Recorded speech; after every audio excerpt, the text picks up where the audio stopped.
بسم اللہ الرحمن الرحیم۔ امت مسلمہ کو حضور نبی کریم صلی اللہ علیہ وسلم کی احادیث مبارکہ سے دجال کے ظہور کا پتہ چلتا ہے۔ دجال کا ظہور قرب قیامت کی بڑی نشانیوں میں سے ہے۔ قرب قیامت کی بڑی علامات میں سے ایک علامت دجال کا ظاہر ہونا بھی ہے۔ دجال کا فتنہ تاریخ انسانی کی ابتدا سے لے کر انتہا تک تمام فتنوں سے بڑا فتنہ اور خطرناک فتنہ ہے، جس کی بڑائی اور شدت کا اندازہ اس بات سے بھی لگایا جا سکتا ہے کہ ہر ایک نبی علیہ السلام نے اپنی امت کو دجال کے فتنے سے ڈرایا تھا۔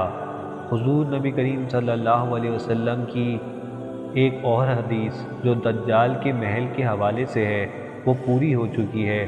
اس حدیث کے مطابق جب دجال مدینے میں داخل نہ ہو سکے گا تو وہ مدینے سے باہر ایک پہاڑی پر رہائش پذیر ہوگا اور وہ اپنے محل سے مسجد نبی صلی اللہ علیہ وسلم کی روشنی کی طرف دیکھے گا اور بار بار مسجد نبی صلی اللہ علیہ وسلم کی طرف اشارہ کر کے اپنے ساتھیوں کو مخاطب کر کے کہے گا کہ وہ دیکھو محمد صلی اللہ علیہ وسلم کا سفید روزہ۔ آپ صلی اللہ علیہ وسلم نے 1400 سال قبل جس جگہ کا ذکر فرمایا تھا کہ وہ مدینے سے باہر ایک پہاڑی پر قیام کرے گا، اس کو آج جبل حبشی کے نام سے پکارا جاتا ہے، اور اس پہاڑی پر ایک عظیم الشان محل بھی تیار کر لیا گیا ہے جسے کنگڈم پیلس کا نام دیا گیا ہے۔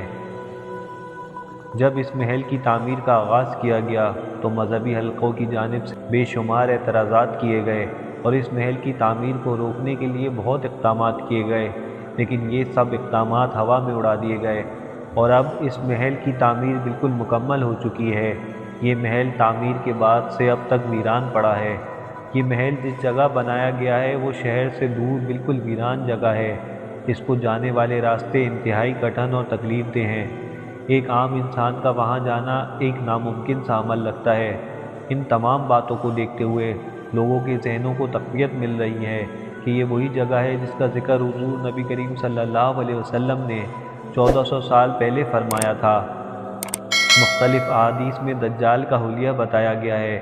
ان تمام کو سامنے رکھنے سے دجال کا جو حلیہ سامنے آتا ہے وہ یہ ہے کہ دجال ایک جوان مرد ہوگا، دراز قد اور ایک آنکھ سے کانا ہوگا، اور کانی آنکھ ایسی ہوگی جیسے پھولا ہوا انگور ہو، جبکہ اس کی ایک آنکھ خون آلود ہوگی۔ اس کا سینہ چوڑا اور ذرا سا اندر کی طرف دھسا ہوا ہوگا۔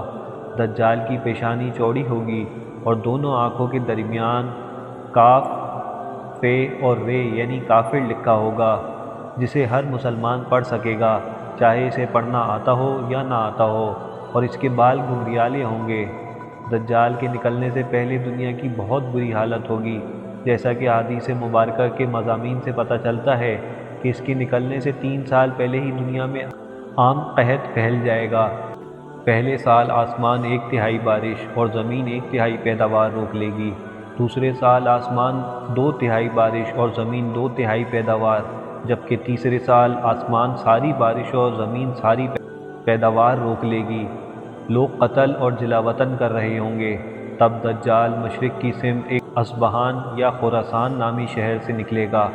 غذائی قلت کے علاوہ علمی اور روحانی قحط بھی برپا ہوگا۔ دین کے سلسلے میں لوگوں میں ذوق پیدا ہو چکا ہوگا، علماء اور دیندار لوگوں کی قلت ہوگی۔